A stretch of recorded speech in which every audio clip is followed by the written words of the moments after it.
You're listening to Lights Camera Latino, the podcast, hosted by Angel Fabián Rivera. Remember to follow us on our social media platforms as Lights Camera Latino and Angel Fabián Rivera.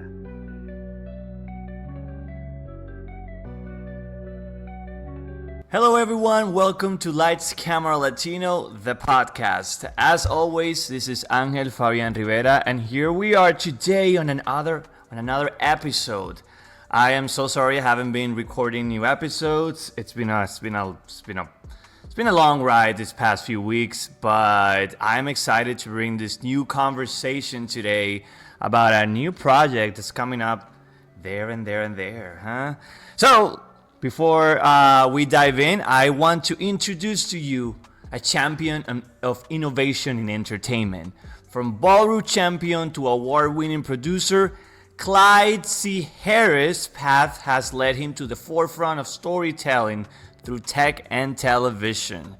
Now with projects like NVMEN of 99 and NVMEN and a creative partnership with Filmio, he's redefining how underrepresented voices get their stories told. So welcome, Clyde Harris. Thank you for being here. Well, thank you for having me. Did you like that introduction? I love the introduction. Yes, and even though it's spelled NVMEN, it's going to be pronounced Newman, but these are going to Newman. be the branding. Yeah, Newman. Yeah, these are Newman. I love that Newman. Ooh, Newman. So Clyde, how are you? How's everything? It's going really well. I mean, consistently busy. I'm super excited about these projects because of the direction we decided to go in. But it's with all the technology that's going on, and increasingly getting better and better and better by the day. It's so exciting. So, Yeah, and you're right. I mean, the technology is there, right? So how do we use it? And I think you're someone who can talk about how you guys are using the technology that we have today because it's here for some reason. So why not? Let's just go and use it, right? But Clyde, before we dive into that, you just have an interesting and unique journey because you started in competitive ballroom dance. Right. So how does that brought you to this? Can you tell us a little bit about what you did in the ballroom scene as well? Yeah, but I can start a little earlier than that. My father was military, and so we lived all over the world. I grew up in Germany, and then mostly in California, in Monterey, California. And I got a lot of exposure to a lot of different opportunities, growing up, mainly culture and language. So, I speak multiple languages, which is why I kind of, lean, being in California is why I lean toward the Latin culture, right? With the food and music. So I started dancing very young. And it wasn't until after, I finished school at Virginia Tech and started moving to Tennessee. And I saw an ad in a paper, and that paper said, "We're looking for dance instructors, and you can make this much money." And I was like, "Oh, wow! If I can make money doing this, that'd be amazing." So I applied, and they hired me. This was back in 2001. Wow. And yeah, I learned. I had never done ballroom, and I'd done Latin dancing before, salsa, merengue, Uh-huh. bachata growing up, right? But when I went to this studio, they taught me pretty much everything that I knew. I had world-class coaches coming from all over the world. Wow. And then 3 years into my, teaching, a big shift happened where this lady comes in and she had her brother passed away. He died of colon cancer, and he was a truck driver. She was about 4'11". Wow. Then Wow. she decided that she was going to get her CDL to drive with her, brother this whole time in the last few years of his life. And about 30 minutes after this lesson, she was just dying, laughing. I had her crying, laughing, crying again. So she ended up started to bring a bunch of other people from her bereavement club, and little one by one, these people started overcoming their grief with through ballroom dancing. And I had an amazing life. They stayed with me for years. I've been all over the world with them. It changed my life as much as it changed theirs, right? Because I became one of the top teachers in the country. Ended up moving to New York, working with a lot of people Oh. from Dancing with the Stars. Da, da, da. There's so that when that came out. Yes. Then yeah, so then I started doing a lot of choreography, for little events like for Good Morning America, and that were connected with Dancing with the Stars with Max and Val. And then I wanted to still become a champion, moved back to Tennessee, and had danced, auditioned with a partner there. The first competition that we danced, this is back in 2013. So from 2001 to 2013, 2013. zero, nada. Wow. No, no, Wow. no championship, no awards. Well, awards for business, right? Uh-huh. But we compete in the first competition together, Summer and I, and we won the U.S. championships. So then Wow. from there, for the next 5 years, it was just a huge like rise, right? Everybody's like, "Oh my gosh, you rose so quickly," and I was like, "Yeah, it only took 20 years, right, to do that." So yeah, but It then wasn't. It wasn't built in a day. no, it Huh. wasn't, right? But Mm-hmm. yeah, then I ended up what I did with that is we had a lot of, America's Got Talent called us, and J Lo from World of Dance called us to audition for their shows, and we did. We met with producers, and then ultimately we found out it was not as a good fit for us, like to do those.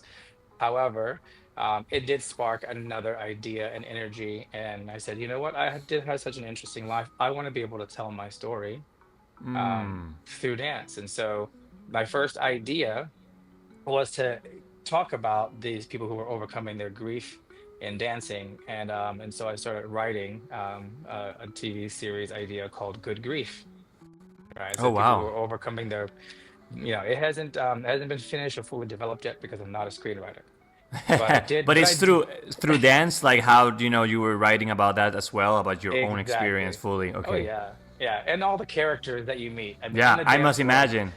I mean, you can imagine in the dance world, right? There's a lot of characters, right? So every dirty joke I know were from the ladies that I taught.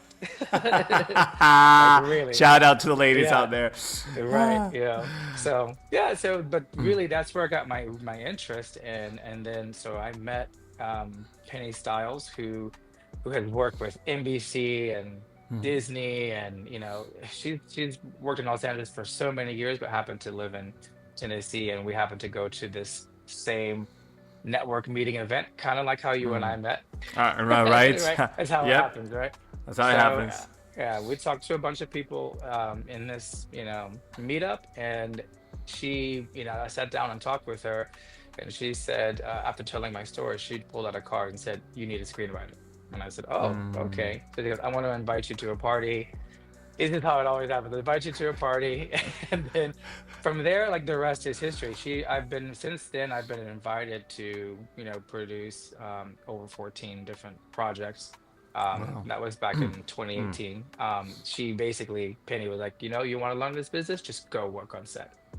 Go wherever the job is. So I came to Georgia quite a bit, and I worked on so many shows, like 25 different shows, 5 different films, major ones, and then just doing any job, learning the Yeah. business. But they were Yeah. paying me for it. Yeah. Yeah. Which is Yeah, great. Which is the ultimate goal, right? Yeah. right, yeah. So, but that's how I got, that's the big start. And then when the pandemic hit, we started creating and coming up with our an idea. So I started refocusing on developing my own projects. Then during the pandemic, that's when I started Native Soul Pictures, which is, my production company. Okay. I sorry. I just want to say, like, you say, like, that's how I started. That's how I started. But it took you a second. And it's like, again, like, people think that we become what we become in a day, right? And Right. it's long. It's a lot of years of work, of hard work, which is what you are telling us right now. You spend, 10 plus years in the well, more than that, 20 plus years in the dance world just by Yeah. itself, right? Mhm. And you went in knowing nothing, basically, right? And you learn yourself and you push yourself, and and you're back here in the South, and now you're back here, you know, with something, with a different idea, right? Because you went out Yeah. to the world, you were like, I'm gonna learn everything I can, and now you're back here, and you got new dreams and new goals, which I Yes. love. Yeah. I know. It's exciting. Because my brain never turns off, Yeah. like I probably should, get some sleep more, but you can't really tell when inspiration, will hit, like you. So this this actually was born out of I will tell you exactly where Newman, the idea came from. This is Uh-huh. exciting. So Newman, obviously, I don't know if you want to talk about the projects, but Newman I have a huge fan. I'm a huge fan of Greek mythology. Like, I started writing, the idea of this story. I was on I did a lot of competitions, in the past, besides dancing, and some of those were pageants. I actually won Mr. Gay Hispanidad in DC in Okay, okay, 2001, right? Because I could speak okay. Spanish. And then, so I did that, Mm. but what I was able to do, was judge all these pageants. And on my flight from Nashville to Houston, there was the only seat that was available was next to this young kid who was about 8 years old, and he had a quantum physics book open, and he was reading it, and I was Wow. like, "What?" I was very curious. Now his parents were sitting in a different seat, and all I did was ask one question. I said, what's your favorite, part about physics? That's a pretty heavy book there, I didn't say for a kid, but he Uh, looks at me and he says, I actually like, angular momentum, like, and when we actually perfectly apply the use of magnets, we won't need, gasoline or electricity. We should be able to use, but they should be. He was describing me how he could build a car out of matter, because I was just like, okay, this kid is extraterrestrial, right? Where did this inspiration come from? Like, how is yeah. it that an 8-year-old can be that intelligent? And I'm pretty smart. I mean, I speak several languages, but and then I pride myself of being very talented, but I felt not so smart talking to this kid. Uh, and so I was like, it's as if, like, there's a piece of us, like some sort of, divine, like, intervention, that there's has to be some explanation. Every time you watch America's Got Talent, you see like a 4-year-old who's like dancing, their butt off, You're or an like, 8 or 10-year-old why? dance, like singing a perfect tune, aria, like they're 35 years old. How is that possible, right? Yeah. So I started to imagine, that we still had influences by, like, the muses, like Calliope, and the gods, that we had to have some sort of Yeah. DNA in us, that actually gave us the abilities that we do nowadays. And so that's how Newman actually came about. And the story is about, Zeus. It's the age old thing. Don't mix gods and humans together, right? But it's Is the no. I love that. It's like, wait, don't mix humans and gods together so gods. they are in the same world. Well, Yes, in this whole story. Oh, I love that. right. So, well, Zeus didn't like it. You know, Okay. Ooh, he was the biggest, like, he's very hypocritical, but he was like, we weren't meant to mix. So Calliope decided she was going to betray him. Actually, she's probably the most powerful god, because all of the monuments around the world, like the pyramids of Giza, the statue of Easter Island and Stonehenge, she's able to resonate and connect with every human soul on the planet through all of these elements, and that's how she inspires. It's a wave that she, produces, and people, like, get inspired by talent. They win wars, they create technology. So this is where the inspiration came from. But because Zeus threatened that there was going to be an uprising, because if she's connected to all of the humans on the earth, then she becomes the most powerful. So he decides to cut everybody off, and he sends Hades to kill everyone. Right, to kill everybody with the god gene. So that way I love that. he like purged them. I mean, it's going to be pretty graphic, and Yeah. Yeah. but at the beginning, and but then as it goes along, this story it spans across a millennia. So it goes all the way Wow. from ancient Greece to the future, in 2300, where these gods and demigods still exist, trying to protect Wow. humanity and their inspiration, and so she defied them by basically taking her sisters and sleeping with a bunch of soldiers and creating nine demigods, and then protected them away from her. Yeah. So you've described this project as it's like a graphic novel come to life, right? Like it Hmm. just comes to life. And what are the challenges that are really useful in this bringing this graphic novel to the screen, right? Which is not easy. So what are the challenges there, and how do you make it work? So the biggest challenges was in the artwork. So I'd met a few people, and this is just par for the course for me and how things work in my life. As I'll be on a phone call, and then and I will say how we're going to bring this to life. And Penny, who is also a great mentor, she introduced me to a guy who did our storyboard originally, and he's an artist. And so, he did a couple of pages for me, and then I asked him, I said, how long is this going to take? He said, if we do it this way, it's going to take like 2 years before, you do a full novel, this way with all the artwork and how you want it. And then it'd be very expensive. And I was like, geez, okay, one, don't necessarily have the money or the time. Really, I want to get this story out now. And so as I was on the phone with him, I said, well, I know there's a lot of technology, with and new programs through AI. We were on the phone Mm-hmm. and like on a call to determine what we're going to do with NVMEN. Because what I did is I had invested money in getting the graphic novel scripts, and I was starting to get, to pour money into it to get it developed. And at the same time, when you reach a roadblock at one project because of interest, then you start Mm-hmm. pivoting and moving on to other things. So in that call, I said, could we do this in AI? While I was on the call, right? And actually, we had gotten off the call with the artist. I got a text message saying, hey, Clyde, we met in Nashville, and I know a producer in Los Angeles who is connecting projects with Lionsgate. They actually basically have a fund for projects that are using a significant amount of AI in their project, like programs in their project. So they're basically giving, it's the combination with Runway and Lionsgate, and they're giving away $1 million, grant for any project that has a significant use of AI. And as I'm on the phone with Penny, I said, Penny, I just got this text message. I think we should take this call and do this Uh-huh. tomorrow. So she's like, what? I said, yes, it's a crazy. So we did. We set up the call for the next day. Like I had just gotten the words out of my mouth and got a text message, set up this call with a guy named Mike Burns. He's the founder of MoviePods. MoviePods he's a director, done a couple of Bruce Willis movies.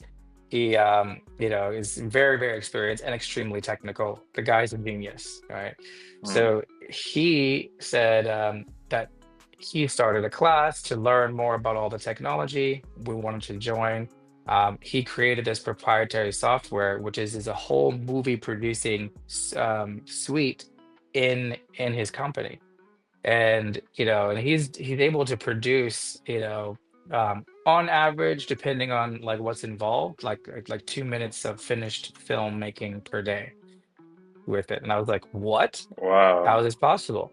And then so as we were learning, though, we wanted him to work on our projects. And then so we decided that not just with Newman, but also with Iron Man of 99, the other project we're working on, that we wanted to create another teaser for the potential to do the full movies and or TV series in artificial intelligence programs, like using generative models. So that's and then we paid obviously to do these two teasers, which I shared both of those like with you as well. Those teasers are completely produced in AI. The script we wrote, and we even edited, even more. So we had some actors do the voiceovers, for these, and we were able to put them, and look realistic. It's pretty impressive. Now, the crazy part this is that Penny and I are both very like particular, and like we have a very high taste. She's worked on 70 different major projects, she also got to work on Titanic as well with James Cameron. Wow. So she has a great eye, and so do I, being a champion, right? You have to Of have, course. attention to detail. And so when he did the first teaser for us, because we had the money to do it for Iron Man, we did that one first. Now that's a period piece, so that's very difficult for AI to understand that back then they didn't have helmets, and so anytime you write this is a football player, it tried to put helmets on the We on the try to wear characters. helmets. Gotcha. It's insane. So once we finished the first draft, we had notes. We were able to go on the actual link that he sent us and pick the time code and say, okay, on this part, we put notes and this is what we need. There were like Wow. 36 notes, right, on that Yeah. first one. He came back and he was just like, wait, but do they like it? It sounds like they don't like it, and he's asking Huh. his girlfriend. She goes, no, I think they have a very, very specific way that they want this to look. So if they're spending money, they want to make sure that that's right. And Yeah, so he exactly. went. So he was. This was the first time he's met anyone that was just not blown away by the technology. We know what we want to produce, but we just don't know enough about the technology to know what you can produce. Too. So, but for us, Hmm. that doesn't mean that we're going to lower our quality or, on the project. So we went back and we gave him the notes, and then it made it better.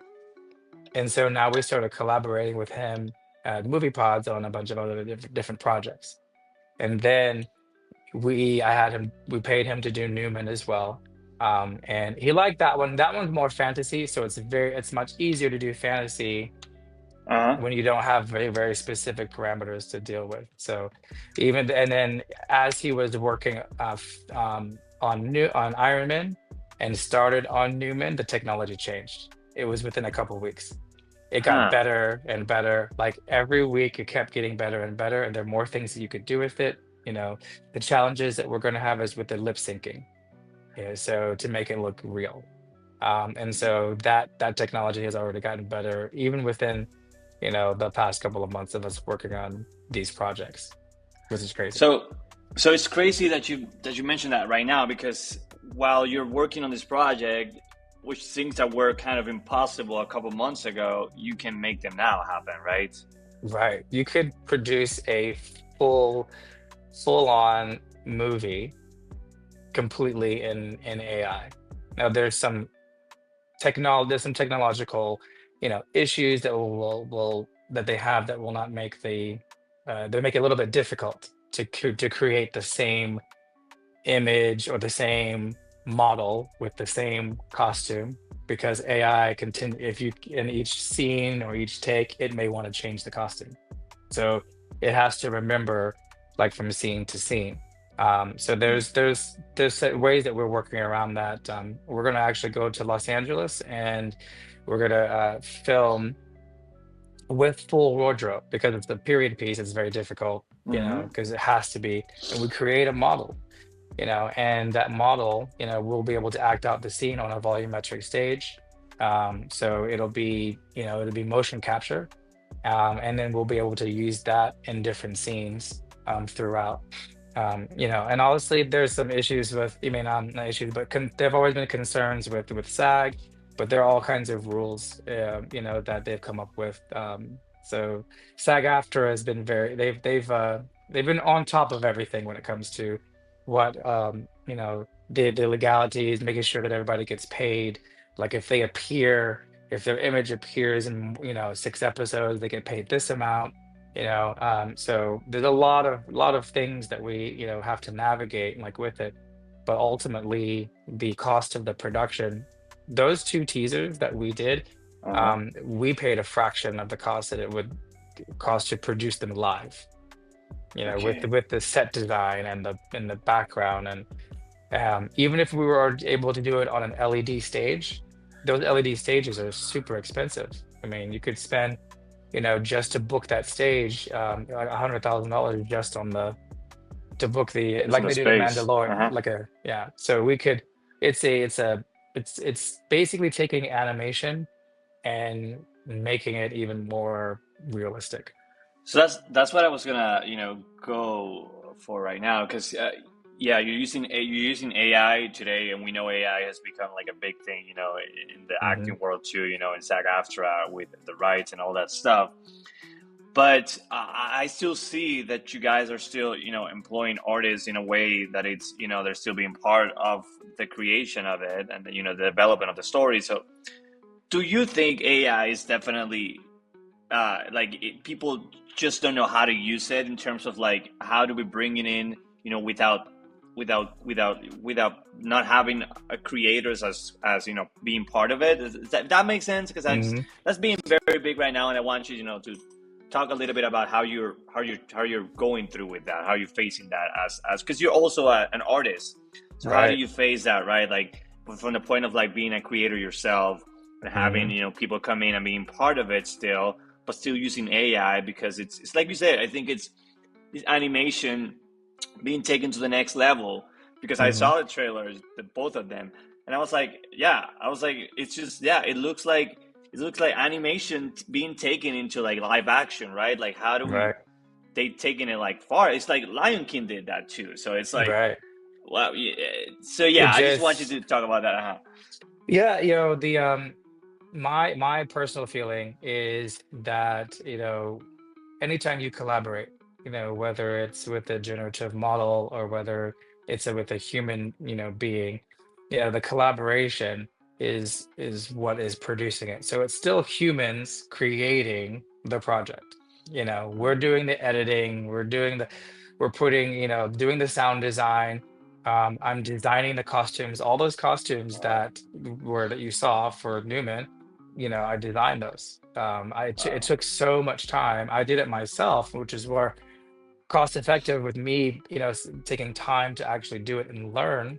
But I have a really, really strong feeling that, one or two things are going to happen. Either you're going to learn how to use this new technology, or you're going to be the ones complaining about it and not benefiting from it. So I didn't want to be the latter. I wanted to be the former, right? I could tell this is the direction that people are going with their projects. And it's so new.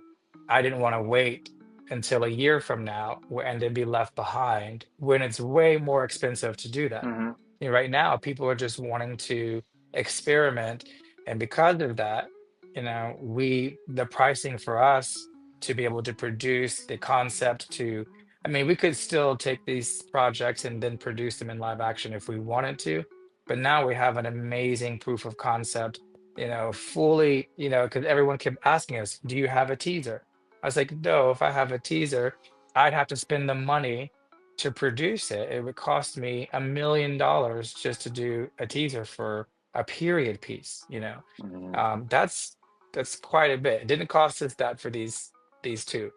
It saved us quite a bit of money, but we want to see these projects made. And unfortunately, excuse me, funding is always going to be an issue for Mm-hmm. any project, right? If you're not a big studio like Lionsgate or Paramount or 20th Century, Fox, there's you don't your stories may not get told.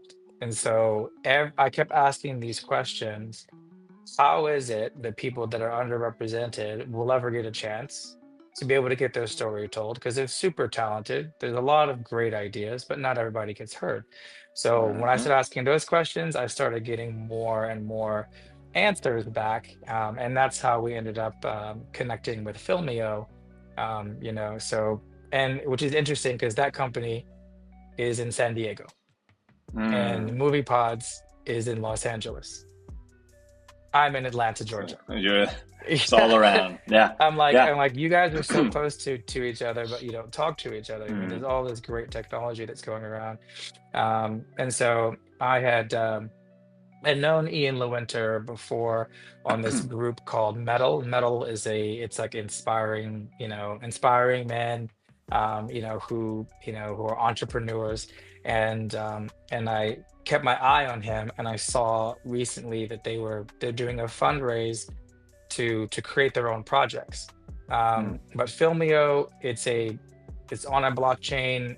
It's you're able to list your projects and get them, to a point to where people can stake their tokens like to your project.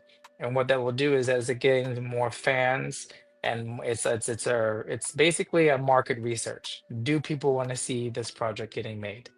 And the more people actually like it, and the more people stake their actual tokens, their crypto tokens to the project, the more notoriety it gets, and it gets to a point to where they'll unlock things for funding, or they can position it to Netflix and Amazon and HBO and say, hey, we've got hundreds of thousands of people that already want to see this project being made. Here's Huh. the market research like for it, Yeah. because each person that stakes their tokens there's a digital trail. So they're actual human beings who are investing, their belief and to each project. So we are investing in Filmio Studios. They're eventually going to produce their own. So we are going to, Penny and I will sit on the board for that company, when they decide which projects that they're going to actually finance. So How, yeah. how do you think filmmakers can definitely benefit from that? Like, do you think that's the future for like literally filmmakers to like know when their ideas are right or wrong ish? I think it's great because who has the money to create a trailer, then test it in a market Hmm. first? That's a lot of money, to do that. But if you have a community of like hundreds of thousands of people around the world who are actually commenting and engaging with your project in all the stages of development, but then they feel they also will get a piece of that project as well, or be involved in its creation. There's a lot of benefits for people who are involved with it. And that's your market research Hmm. right there. Hmm. I could pay a company, to do that, but that would be that means I have less and less money for creation, Yeah. you know. So it's a lot of these ideas came out of a necessity, because we want to get this story told. We want to get Mm. both stories told. The Iron Man project is something that's very close to us. It's just a little bit about that one. It's inspired by a true story. They're these gentlemen and men of the cloth who are studying to be priests, lawyers, and doctors. However, they had this one guy who convinced them to challenge the biggest football teams in the country back in 1899. And the school was failing. There was an epic pandemic. There was yellow Hmm. fever, and enrollment was down. So this one guy, Luke Lee, who's a real person, he ended up coming up with the idea that he was going to challenge all these big moneyed schools. And these guys played 12 games in that season, which normally were 4 games back then. They played 12 games that season and won every single one. There was only one team that actually scored on them, and that team was coached by John Heisman, who's very, Mm. very famous. He tried to cheat, by the way, Oh. in this. Yeah. So they scored on them on the Ironman, from Swanee, Tennessee. They were up to school from the mountains, and they did 5 of these games on a 2,500-mile train ride, in 6 days. So they would play during the day, and when the sun went down, the game is over. They hop on a train, go to the next location, and then they play during the day. So they would study at night, right? But these guys are like Okay. insane. These Hmm. guys are, like I said, they're men of the cloth, they're gentlemen. But on the field, they were trying to do the most damage to the person on the other team. They were like, it was like gladiator, like, dirt and mud, and it's just insane. So they were like MMA fighters, right, on the team. But Wow. off the field, they were the nicest men that you'd ever want to meet.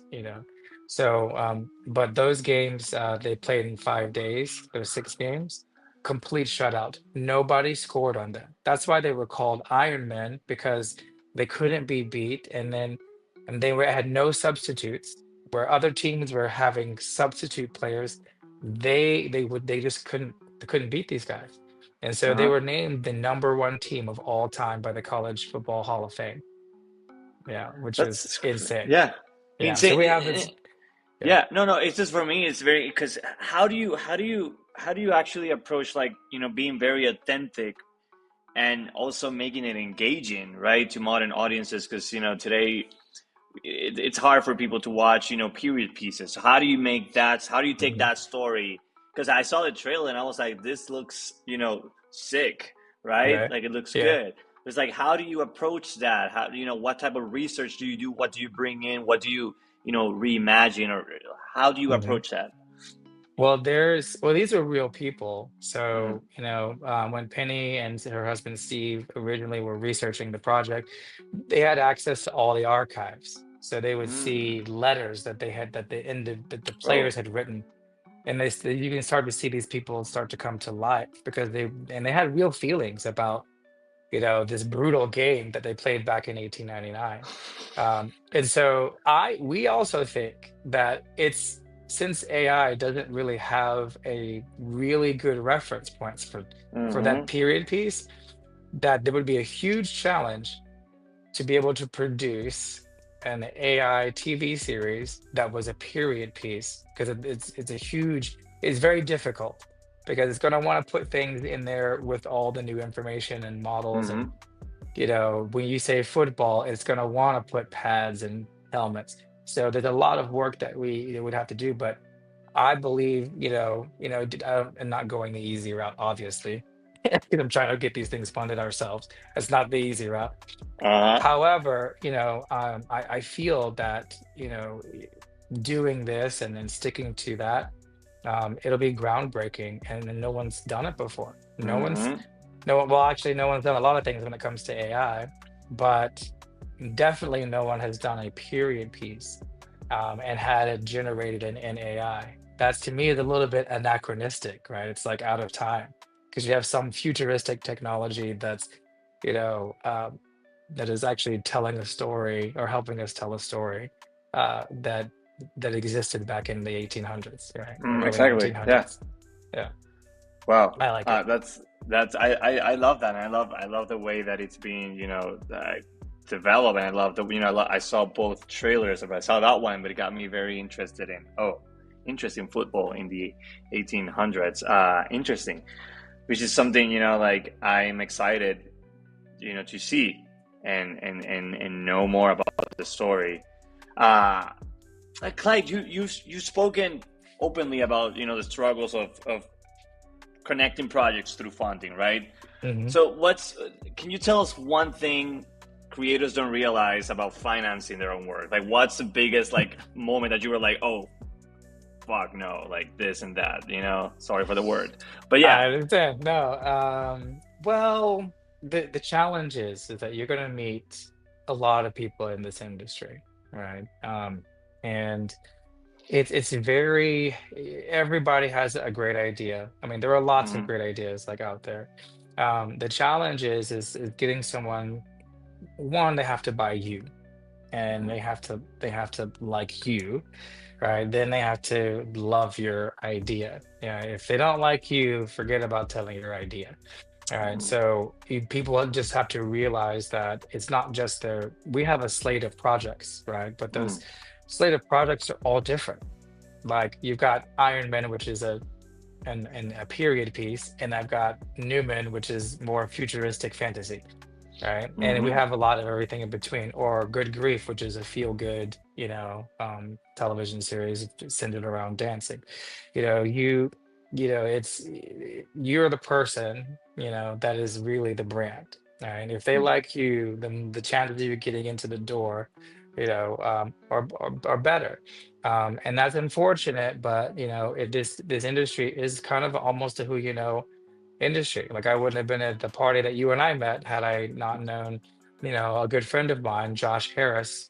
Josh Harris used to work for City National Bank as one of the VPs there, and I learned a lot from him about financing and film. And he's since gone on to produce like tons. He's probably doing like 14 projects a year, like fully Mm. producing them. He did Mary, which was on Netflix. He produced that one as well. His Mm-hmm. daughter Mila Harris auditioned for the role. Didn't even know that, that Mila and Josh were related. He ended up, getting the part, on that series. So, which is pretty awesome. There's no Yeah. relation though, by the way. We have the same last name, but there's no relation. But that's how I ended up at that gala, where you and I met. Is he, I did learn a lot from him. He's been such a good inspiration, for us and learning, more about film financing. And that it's not easy. Mm. It's each project, gets further and further and further developed based on who is interested in it, right? And what money is coming in, Yeah. and so we've since 2018 we have been working on Iron Men of 99. I have with them. They've Mm-hmm. they, they've been working on it much longer than that. But when they brought me in 2018, we've just gone through various stages of development, and updating the website, getting a storyboard. We've got a lot of money already invested in like the scripts, as well, with super talented people. But now, recently, we are looking into partnering with some sales agents. Can't disclose who that is right now publicly, Mm-hmm. but we are looking at for these two projects specifically to take them to the next step, to the next level. And Wow. the first step was that we put it on the platform for Filmio, so it's already getting some traction on Filmio. Right now, Newman has close to 600,000 tokens like staked to the project, fan Wow. tokens, and Iron Man has around 400,000. And we've only been there less than 3 weeks on the platform, Wow. so people, it's already trending on those platforms right now. So, while we're working on getting the market research, through Filmio, we're also positioning our projects with people in the industry who can do something about it. But if I were to give advice to anybody, it's just to one, keep an open mind. Don't assume that you know everything, right? And have like childlike curiosity Mm. about everything. So, if you just to tell you, I even though I was already a champion, and I was told by Penny to go work on set, just that's how you learn. I did it first as a background actor, and then people started noticing my work ethic, and they didn't know much about me, but I was very quiet. I just didn't tell them, what my background was. Mm. And I started working on more and more and more projects. I was always early, I never complained. I asked questions. And whenever they asked who could do what, I'm the first person to say, yes, I can, and which is very, very open. And I learned, and I would go up to every single department, the sound guy, oh, what is this that you're doing here? And they're experts. So they will tell you They would tell you everything everything. about, right.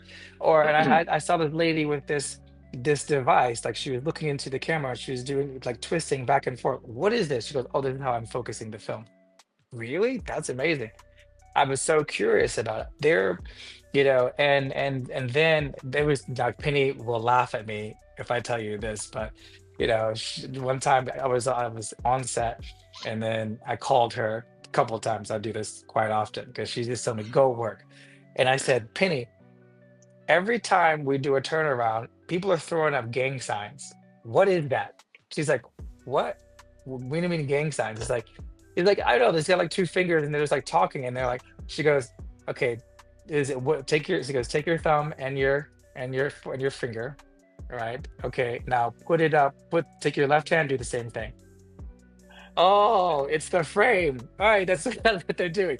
They're actually doing the frame. Love I this. was like, yes, they were like, but they were doing like this the whole time. They only did half of the frame. So the whole time I thought they were throwing around Ah, gang signs. It's pretty hilarious. So she never lets me live it down. She thinks it's funny. But that is hilarious. yeah. But then while I was working all these projects, I worked on a show called Teenage Bounty Hunters, but it wasn't called that from the beginning. It was called something Mm. else, and not a cute name. And I was a dancer. I was hired as one of the dancers on that show for a scene. And it was supposed to be Tyler Perry Studio. So there was like hundreds of like actors in this one. This is insane. Sorry. And so during the break, and Method Man was in this one as well. So, I kind of dabbed him up a little bit and said, I love your work. But we're sitting there on break and I'm calling Penny. I said, Penny, who the heck comes up with these ideas? This is insane. Like, there's so much money being spent on this project, and I have no clue, like where the story is going. This is called Slut. He goes, "What's the name of it?" I said, "It's called Slutty Teenage Bounty Hunters." That's the name of it. I was like, "Who comes up with this stuff?" Then she goes, "Better Uh, question, Clyde. Better question. Who gets it green light, and who gets the exactly. funding? Who Ooh. pays for that?" And she knew how my brain works because don't ask me a question because then I will go and do the research and find it out. And that's that I have the ability to learn very quickly when it comes to that. But if I have to give an advice about anything, anytime you have some sort of challenge like that, I just have a childlike curiosity and really ask a lot of questions. Like ask what if. You Yes, know, ask. Yeah. the I the love the best asking questions, huh? Right. Mm. The best part is I ask, well, what if everything turns out okay? What if Exactly. everything works out? What's the worst that can happen? And that's the thing that Right. sometimes I'm like, yeah, what are you losing on asking? What are you losing on, trying something? Like, there's nothing. Like, you should just, if you want it, you should try it. And Right. right, because I hate, That's I my hate the what philosophy ifs. with Yeah, everything. yeah, I hate the what ifs too. I'm like, oh, why didn't I do this? Or what if I should have? What if I would have done this or Mm. that? It's Yeah. like, no, you have it in the moment, and just go for it. Right. Do it. Yeah. Ah, That's how we met. exactly the same thing. Right. Like, you know what? Let's talk to each other. Boom. Let's do it. I That's love it. it. And that's the Yeah. way. That's the way we should approach everything and every work, every job we do in this industry, which is crazy, right? But it's like you have to try it. You have to put yourself. You did it. You started. Hmm. You saw that call, and you said, I don't know. I'm gonna learn. I'm gonna go. Boom. And you did it. And look at you now. Right. That's I it. love it. But yeah, Ah. it's pretty Mm, cool. Like being able to learn on set and actually having this kind of open mentality, and that's how I yeah. started. I worked on a show called Tell Me a Story in Nashville. I worked on the show Nashville as well. Mm, And again, they now most of them knew that by this time. I'd known them for a long time now, for 4 of the years now. So they knew that I was a dancer and a choreographer. Well, there was a Cinderella scene, and the one of the producers obviously came to a party with me and was invited to Penny's party. She goes, "Oh, I'm working on that show," and I was like, "Oh, really?" And she goes, "Well, we need a choreographer for a ballroom scene," and I was like, "Great! I'm already working on the show. I'm a choreographer." So I ended up they ended up hiring me to come in, and I got to be assistant director for that scene that day. So as a choreographer, you're one of the assistant directors. That's basically your role. So they upped my pay, and I got to organize a bunch of ballroom dancers, which is the easiest wow. dancers to You're like, I organize. know them. I know them. Yeah, I know them already. Yeah, I mean, we've seen them Ah. at competitions, and I listen to the music, and so in the world outside of ballroom, if you say the word waltz, they don't know that there's two different like there's many different types of waltzes, right? You've got Viennese waltz, which is very fast, and then you have like American waltz, which is slower. Okay, so they had two songs that were playing, and the actors were having to speak while this music is playing in the background, and so they were like, "Oh, this is a waltz." Well, then it changes now it's much faster. So I told the dancers, I said, "Okay, first one is a slow waltz, right? So you're gonna do just open right, open left. We're gonna be in a circle, right? Make sure you stay outside, of the center." Easy for ballroom dancers to do. The next one, the Viennese waltz, is on to be enclosed, dance frame. So you're gonna go left and right turns. That's it. No turns. If it's faster, it's a little bit harder to manage. And that was literally the instruction I gave them. That's it. But because You we got could it. speak the same language, right?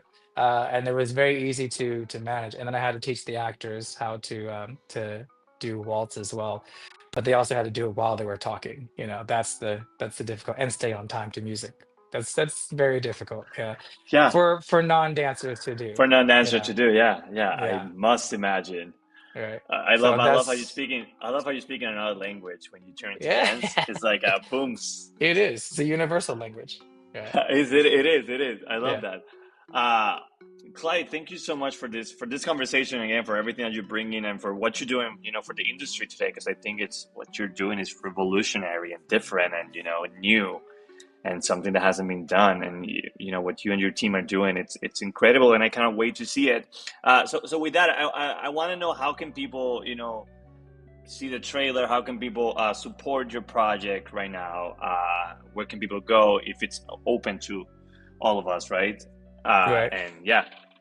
Yeah, you can. I mean, I've got obviously on social media platforms. I've got a Newman TV series. It's NVMEN. All right, so that's how it's just. I thought the V looked cooler, but it's still pronounced like Newman. But if you search that on Facebook, you'll be able to find the page. I would say follow the page. You can actually have websites there where you can click on to look at the trailer. And you can also, there's a link that actually connects it to the Filmio platform. It doesn't cost anything to join Filmio Hmm. as a fan. You can create your own, account, and they'll give you some tokens that you can then stake to different projects. So if you use my referral link, you can do that on the Facebook page as well. Nice, nice.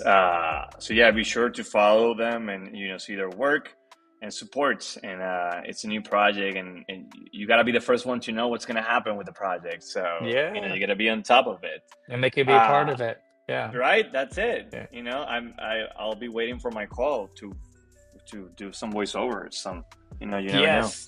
Actually, funny you should say that, right? Yeah, that would be, because it's going to be voiceovers, like Yeah, there it is. for the series. Yeah. So you see, he said it here. He's gonna give me a job. Uh, Clyde, what inspires you right now? what inspires me are just the ability to help other people. Mm, I everything that I do, I have that kind of the forefront of my mind is how do I help the most people the quickest way possible. mm, I actually, it wasn't an original idea. That was someone I respect. There was a little Filipino lady named Gail Alvarez who came to this country and has built a massive, company, and she got the Ellis Island Award, her and her husband Tony, and she's big on charity. I got to go to Cuba and sit down with her, and I asked her, I uh, said, "So how did you become you? Like, how did you uh, do this?" And she's looked and she said, I just try to help the most people the quickest way possible. So wow. that's always been, in the back of my mind. And then and the wolf on the hill is never as hungry as the wolf climbing the hill. So I like to be the wolf always Wow. climbing the hill. Always climbing the hill. Yes, you Yeah. gotta do it. I love that. I love that. I love that. Listen to that, guys. Listen to Clyde. Okay, Clyde, I want to ask you another question. Who's your dream collaborator? Well, Someone. actually, Penny Styles is definitely like that. Really? We're like almost like one brain, you know. Yeah. Oh, gotcha. Penny Styles is she's not just a mentor, but she actually really genuinely cares, and she knows her shit. Like she knows Mm, she's got such a great eye. And so we understand what true collaboration is, and that means just like humble yourself and hire the people that know what they're doing, like hire the experts, like if you want to basically ask those questions. And I would say that would be but as far as yeah. a dream, who I would love to collaborate with. Well, you have your dream collaborator, but Right. there is If one I more if I person. if I had to dream, I would love to work with James Gunn. Oh, I got a chance to work on Suicide Squad, wow. when it was filmed. Part of it was filmed here, Yeah. and Simon Hat. And it's pretty, they're definitely people that I I would love to Yeah. work because they're in that universe, and I love the world building. The people that made Star Trek. I'm huge Yeah. on fantasy, Yeah. so Well, anybody James that Gunn, yeah, no, James Gunn is with DC right now, so right. maybe DC will call you right now, you know? Shoot, yeah, who you telling? Yeah, exactly, Right, exactly. yeah. Clyde, the podcast is called Lights Camera Latino, but I want you to change the Latino part and fill in with whatever words you think it should be. So lights, camera. Human, humano. Yeah, yes, love that, love that, love that, love Lights, that. camera, humano. Right. Humana, Well, it's lights, interesting camera, because we're humana. all talking about AI, right? Yeah, right, exactly. It's it. Right. That's it. It's It's human. collaborating. Yeah. It's Um, collaborating. Clyde, thank you so much for being a voice for the underrepresented, you know, and doing innovative things like, you know, starting someplace and then just transforming and becoming, you know, something else, and someone else, and that's what I love about being a creator and an artist in general. Like we're constantly in our lives, you know, changing, evolving, learning, looking for different things to maintain like our creative brain, you know, moving and boiling in there. And you're a representation of that. So so I thank you appreciate for that. being an inspiration. You know, I always love to bring people to the podcast who are just, you know, being the difference. And you are inspiring us. You know, quiero ser como tú cuando sea grande. I want to be like, you know, it's like you're showing that, you know, Gracias. and that's beautiful. So thank you for doing what you're doing. And I'm sure we're all gonna see more of you and more of your projects, and we're gonna see all these projects come to life very, very, very soon, I imagine. Yeah. Uh, so yeah, thank you for being here, Clyde. It really means a lot. Uh, Oh, I thank always you, like to, Angel. yeah. No, thank you. Really, we made it happen. We made it happen. So go and follow Clyde. Clyde has projects right now.